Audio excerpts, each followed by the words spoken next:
Hello বন্ধুরা, welcome to only sports video. এই ভিডিওতে আবারও কথা বলতে চলেছি আইএসএল নিয়ে। তো আইএসএল এ মোহনবাগান ভার্সেস কেরালা ব্লাস্টার্স এফসির মধ্যে যে ম্যাচটা হতে চলেছে 14ই ডিসেম্বর সন্ধ্যে 7:30 থেকে যুবভারতী ক্রীড়াঙ্গনে শনিবার দিন। তো সেই ম্যাচটা সম্বন্ধে কিছুটা আলোচনা করব। তো সেই ম্যাচে দুই দলের কিরকম লাইন আপস হতে পারে, দুই দলের শক্তি দুর্বলতা এবং দুই দলের বর্তমান পরিস্থিতি, তো সেই সব বিষয়গুলো নিয়ে একটু আলোচনা করব। তো ভিডিওটি সবাই শেষ পর্যন্ত দেখতে থাকো। আর চ্যানেলে নতুন হয়ে থাকলে চ্যানেলটি সাবস্ক্রাইব করে পাশে থাকা বেল আইকনটি অন করে পাশে থেকো। তো প্রথমে যদি উড়িষ্যা এফসির একটা আপডেট নিয়ে কথা বলা যায়, তো উড়িষ্যা এফসি স্ট্রাইকার রয় কৃষ্ণা তার তো এসিএল ইনজুরির জন্য সে এই সিজন থেকে ছিটকে গেছে উড়িষ্যা এফসির জার্সি থেকে। তো সেখানে উড়িষ্যা এফসি নতুন একটা স্ট্রাইকার খুঁজছে। তো সেখানে নতুন নামটা শোনা যাচ্ছিল ক্লেটন সিলভা। তো ক্লেটন সিলভাকে তারা লোনে আনতে পারে ইস্ট বেঙ্গল থেকে এই সিজনের জন্য। তো এখন যেমনটা শোনা যাচ্ছে উড়িষ্যা এফসি একজন নতুন স্ট্রাইকারের সাথে কথাবার্তা প্রায় ফাইনাল স্টেজেই হয়ে গেছে। তো এখন যেমনটা শোনা যাচ্ছে উড়িষ্যা এফসির সঙ্গে একজন স্ট্রাইকারের ফাইনাল স্টেজে কথাবার্তা হয়ে গেছে, যার নাম হচ্ছে ডোরিয়েলটন, ব্রাজিলিয়ান স্ট্রাইকার, 34 বছর বয়স, যে এর আগে বাংলাদেশের ক্লাব বসুন্ধরা কিংসের হয়ে খেলেছিল।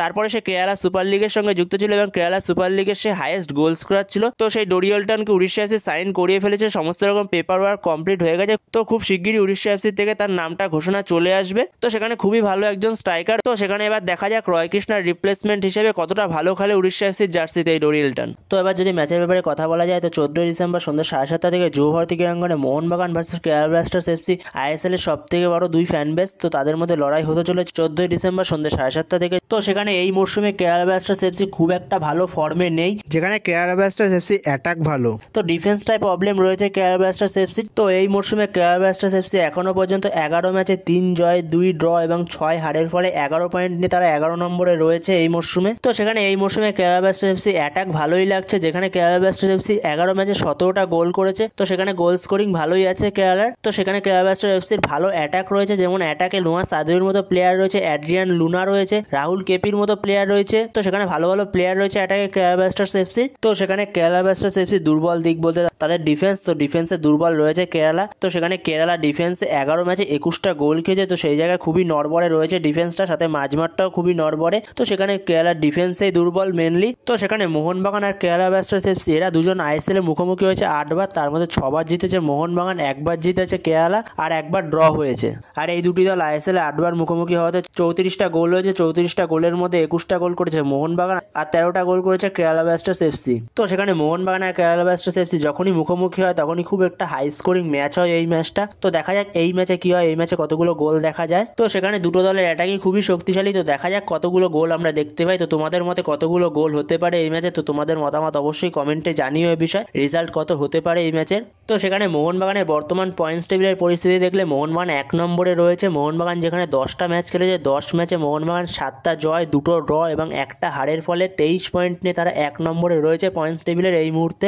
তো মোহনবাগানের কাছে এই ম্যাচটা খুবই গুরুত্বপূর্ণ একটা ম্যাচ। মোহনবাগান যদি এই ম্যাচটা জিততে পারে 26 পয়েন্টে চলে যাবে, তাহলে মোহনবাগান লিগ শিল্ডের দৌড়ে অনেকটাই এগিয়ে যাবে। তো সেখানে বেঙ্গালুরু এফসির থেকে অনেকটাই এগিয়ে যাবে মোহনবাগান। তো সেখানে মোহনবাগানকে এই ম্যাচটা জিততে যাবে। মোহনবাগান যদি এই ম্যাচটা জিততে পারে অনেকটাই এগিয়ে যাবে লিগ শিল্ডের দৌড়ে, যেখানে মোহনবাগান 10 ম্যাচে গোল করেছে 19টা এবং গোল খেয়েছে 8টা। তো সেই জায়গায় মোহনবাগানের গোল স্কোরিং রেকর্ডও খুব ভালো, যেখানে মোহনবাগানের অ্যাটাকাররাও খুব ভালো। শুধুমাত্র জেমি ম্যাকলারেন সে ঠিকঠাক একটু গোল করতে পারছে না, যেহেতু জেমি ম্যাকলারেন ঠিকঠাক বল সাপ্লাই পাচ্ছে না, তো সেই কারণে সে গোল করতে পারছে না। তাকেও দোষ দিয়ে ঠিকঠাক লাভ নেই। কিছু বল সাপ্লাই পেয়েছে, সেগুলো থেকে হয়তো গোল করতে পারেনি। সব বল থেকে যে গোল হবে এমন তো কোনো কথা নেই, স্ট্রাইকার যে সব বল থেকে গোল করবে। তো সে ঠিকঠাক বল সাপ্লাই পাচ্ছে না। তো প্রথম দিকে আমরা দেখছিলাম গ্রেগ স্টুয়ার্ট যখন স্টার্ট করছিল জেমি ম্যাকলারেনের সাথে, তখন সে বল সাপ্লাই পাচ্ছিল এবং সে গোলও করছিল। তো সেই জায়গায় গ্রেগ স্টুয়ার্ট স্টার্ট করছে না, তো সে ঠিকঠাক বল সাপ্লাই সেও খুব শিগগিরই ফর্মে ফিরে যাবে। তো সে বল সাপ্লাই পেলে সে অবশ্যই গোল করবে।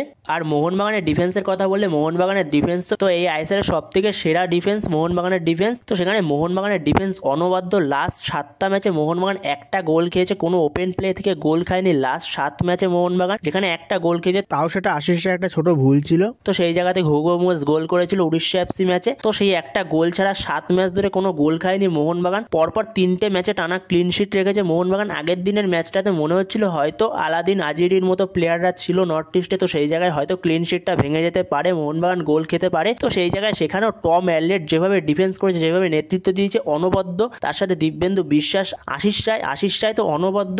এক কথায় বলতে গেলে আলাদিন আজিরিকে পকেটে পুরে রেখেছিল পুরো। আর এই ম্যাচেও আশিস রায়ের একটা বড় ভূমিকা থাকবে নোয়া সাদুইকে আটকানোটা। নোয়া সাদুইকে আটকাতেই হবে। তো সেই জায়গায় নোয়া সাদুইকে দেখতে হবে আশিস রায়কে। আশিস রায় যেন আগের দিনের মতো আলাদিন আজিরির মতনই নোয়া সাদুইকেও যদি আটকাতে পারে তো অনবদ্য হবে। তার সাথে লেফট ব্যাকে আশিক কুরুনিয়ান যেভাবে খেলছিল, অনবদ্য খেলেছে আশিক কুরুনিয়ান। অতদিন পরে প্রায় 15-16 মাস পরে মাঠে নেমে সে পুরো 90 মিনিটস খেলেছে, তারপরে ওই রকম পারফরমেন্স, তো অনবদ্য পারফরমেন্স আশিক কুরুনিয়ানের থেকে। বিশেষ করে আশিক কুরুনিয়ানকে খুব ভালো লাগছিল। আশিক কুরুনিয়ান আর লিস্টান ক্লসও একই দিক থেকে খেলছিল, তো সেই জায়গায় লিস্টান ক্লসের সঙ্গে আশিক কুরুনিয়ান যখন ওভারল্যাপে উঠছিল তো সেটা খুবই সুন্দর লাগছিল। তো সেই জায়গায় এই ম্যাচে আবারও আলবার্টো রড্রিগেজ এবং সুভাশিস বোস তারা ফিরছে, তো সেই জায়গায় সুভাশিস বোসই স্টার্ট করবে এবং আলবার্টো স্টার্ট করবে দিব্যেন্দুর জায়গায়, আর আশিক কুরুনিয়ানের জায়গায় সুভাশিস বোসই স্টার্ট করবে। Subhashis Bose proper left back যেহেতু, তাই সে অতটা ওভারল্যাপে উঠতে পারে না। আশিক কুরুনিয়ানের খেলাটা আগের দিন খুবই এনজয় করছিলাম, তো মেনলি আমি খুবই এনজয় করছিলাম আশিক কুরুনিয়ানের খেলাটা আগের দিন। তো তোমরাও কতটা এনজয় করছিলে তো তোমাদের সেই মতামত অবশ্যই জানিও কমেন্টে। তোমরাও নিশ্চয়ই এনজয় করছিলে আশিক কুরুনিয়ানের খেলাটা। তো সেই জায়গায় আশিক কুরুনিয়ান যেভাবে ওভারল্যাপে উঠছিল বারবার ধরে লিস্টান ক্লসের সঙ্গে,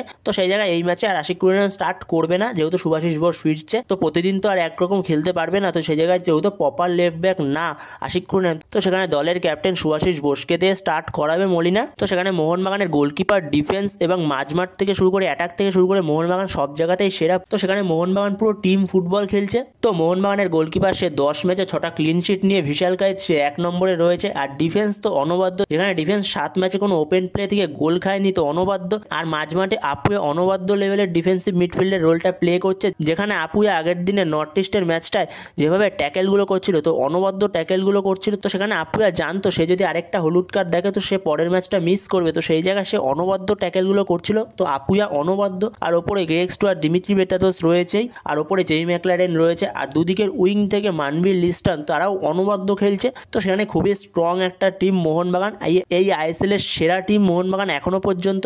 তো সেখানে মোহনবাগানের বিরুদ্ধে কেরালা ব্লাস্টার্স এফসি কিরকম দল নামাতে পারে, তো সেই জায়গায় কেরালা ব্লাস্টার্স এফসি 4-2-3-1 ফরমেশনে যেতে পারে, যেখানে গোলে স্টার্ট করবে সচিন সুরেশ, লেফট ব্যাকে স্টার্ট করবে নোয়াচা সিং, রাইট ব্যাকে প্রবীর দাস, আর দুজন সেন্টার ব্যাক হবে, একজন ক্রয়ফ আর একজন হবে হরমিপাম রুইভা, আর দুজন ডিফেন্সিভ মিডফিল্ডার থাকবে, একজন ভিভিন মোহানান আর একজন হলো ফ্রেডি।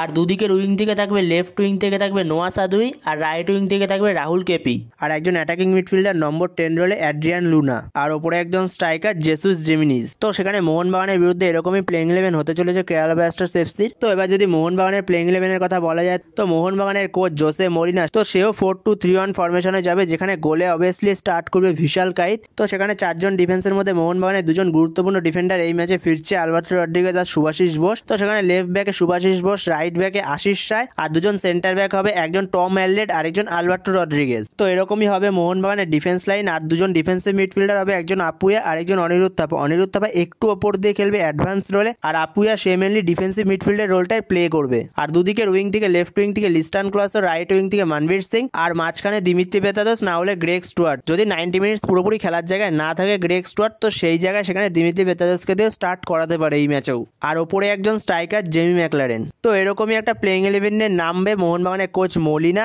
কেরালা ব্লাস্টার্স এফসির বিরুদ্ধে। তো বন্ধুরা, তোমাদের কাছে কি মনে হয় মোহনবাগানের কোচ মলিনা কিরকম প্লেইং 11-এ নামতে পারে কেরালার বিরুদ্ধে? তো তোমাদের মতামত অবশ্যই কমেন্টে জানিও এই বিষয়ে। তো বন্ধুরা, এই ভিডিওতে এই আপডেটটা নিয়ে আলোচনা করার ছিল। তো ভিডিওটি ভালো লাগলে অবশ্যই লাইক, শেয়ার, সাবস্ক্রাইব করতে ভুলো না। তো নেক্সট ভিডিওতে দেখা হচ্ছে, ততক্ষণের জন্য বাই বাই।